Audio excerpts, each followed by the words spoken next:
Breaking news చూస్తున్నాం. ప్రముఖ సినీ నటుడు నందమూరి బాలకృష్ణను పద్మభూషణ్ వరించింది. సినీ రంగంలో సేవలకు బాలకృష్ణకు పద్మభూషణ్ ని ప్రకటించారు. మొత్తం 139 మందికి పద్మ అవార్డులు ప్రకటించింది కేంద్రం. 7గురికి పద్మ విభూషణ్, 19 మందికి పద్మభూషణ్, 113 మందికి పద్మశ్రీ అవార్డులు ఇచ్చింది. 7గురు తెలుగు వారికి పద్మ అవార్డులు వచ్చాయి. దువ్వూరు నాగేశ్వరరెడ్డిని పద్మ విభూషణ్ వరించింది. వైద్య రంగంలో నాగేశ్వరరెడ్డికి పద్మ విభూషణ్ ఇచ్చారు. సాహిత్య రంగంలో కేఎల్ కృష్ణ, కళారంగంలో మాడుగుల నాగఫణి శర్మ, మందకృష్ణ మాదికకు పద్మశ్రీ ప్రకటించారు. కళారంగంలో మిర్యాల అప్పారావు, సాహిత్యంలో రాఘవేంద్రచార్య పంచముఖికి పద్మశ్రీ ఇచ్చింది కేంద్రం.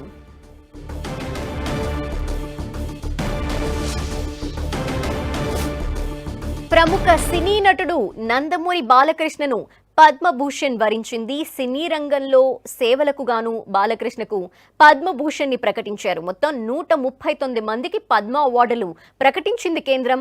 అందులో 7గురికి పద్మ విభూషణ్, 19 మందికి పద్మభూషణ్, 113 మందికి పద్మశ్రీ అవార్డులు ఇచ్చింది. అయితే 7గురు తెలుగు వారికి పద్మ అవార్డులు వచ్చాయి. డీటెయిల్స్ మా ప్రతినిధి గోపిని అడిగి తెలుసుకుందాం. గోపి, రిపబ్లిక్ డే సందర్భంగా భారత ప్రభుత్వం పద్మ పురస్కారాలకు ఎంపికైన వారి జాబితాను ప్రకటించడం జరిగింది.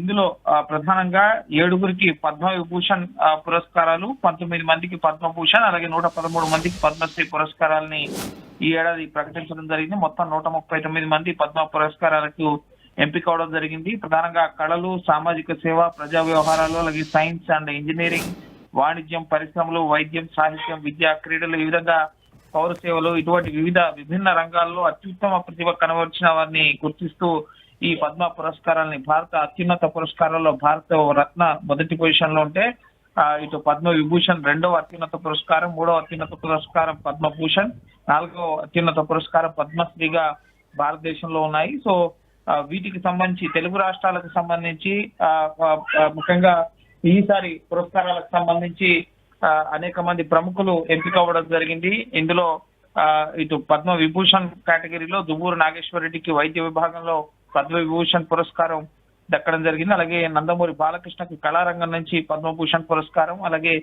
కేఎల్ కృష్ణ విద్యా సాహిత్యం నుంచి ఏపీకి సంబంధించిన వ్యక్తి పద్మశ్రీ పురస్కారం, అలాగే మాడుగుల నాగఫణి శర్మ కళారంగం నుంచి పద్మశ్రీ పురస్కారాన్ని దక్కించుకున్నారు. అలాగే మందకృష్ణ మాదిగ ప్రజా వ్యవహారాలు, ఎంఆర్పిఎస్ పోరాటాన్ని ముందుకు తీసుకెళ్లి ఇటు సుప్రీంకోర్టులో ఇటీవల కీలక తీర్పును కూడా తీసుకురావడంలో చాలా కీలక పాత్ర పోషించిన మందకృష్ణ మాదిగకు తెలంగాణ నుంచి ప్రజా వ్యవహారాల విభాగంలో పద్మశ్రీ పురస్కారాన్ని కేంద్రం ప్రకటించడం జరిగింది. అలాగే మిర్యాల అప్పారావుకి కళారంగం, ఏపీకి సంబంధించిన మిర్యాల అప్పారావుకి కళారంగం నుంచి పద్మశ్రీ పురస్కారం, అలాగే వి రాఘవేంద్రచారి పంచముఖి సాహిత్యం నుంచి, విద్యారంగం నుంచి, ఇంకా ఏపీ నుంచి ఈ పద్మశ్రీ పురస్కారాన్ని ప్రకటించడం జరిగింది. అసాధారణమైన అలాగే విశిష్ట సేవకు పద్మ విభూషణ్ పురస్కారం, అలాగే ఉన్నత స్థాయి విశిష్ట సేవకు పద్మభూషణ్ పురస్కారం, అలాగే ఏ రంగంలోనైనా సరే విశిష్ట సేవ చేసిన వారికి పద్మశ్రీ పురస్కారాన్ని అందిస్తూ ఉంటారు. ఈ ఏడాది మార్చి అలాగే ఏప్రిల్ నెలలో రాష్ట్రపతి భవన్ లో జరిగే కార్యక్రమంలో ఈ అవార్డు పురస్కార గ్రహీతలందరికీ కూడా ఈ పురస్కారాలని రాష్ట్రపతి ద్రౌపది ముర్ము చేతుల మీదుగా ప్రదానం చేయడం జరుగుతుంది. ప్రధానంగా నందమూరి బాలకృష్ణకి కళారంగం నుంచి పద్మభూషణ్ పురస్కారం అందుకోవడం పట్ల సినీ రంగం మొత్తం కూడా ఇటు ఆయన ఎమ్మెల్యేగా కూడా, హిందూపూర్ ఎమ్మెల్యేగా కూడా ఉన్నారు. అలాగే తెలుగు సినీ ఇండస్ట్రీలో చాలా పేరున్న వ్యక్తిగా ప్రతి ఒక్కరు కూడా హర్షం వ్యక్తం చేస్తున్న పరిస్థితి. ప్రతి ఒక్కరు కూడా అభినందనలు తెలుపుతున్నారు ఈ పద్మ పురస్కార గ్రహీతలందరికీ కూడా.